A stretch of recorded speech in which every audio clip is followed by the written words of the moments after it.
All right, let's make a custom flag.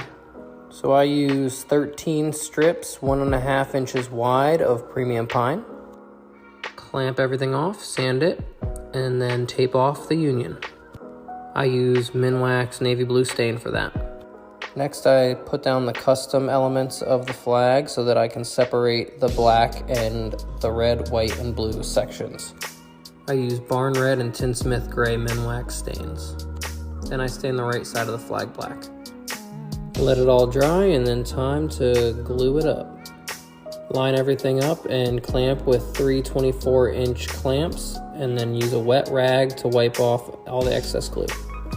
I use a vinyl sticker stencil for my stars and spray those on, let it dry. Peel that off, and then time to torch the flag. Do all the sides and all the red, white, and blue. I use a Minwax triple thick polyurethane, and basically that just seals the wood so that you don't have any bubbles coming up through the epoxy. Let that dry, and then it's epoxy time. I use Cimarron as the brand, and that is used for bar tops and flooring.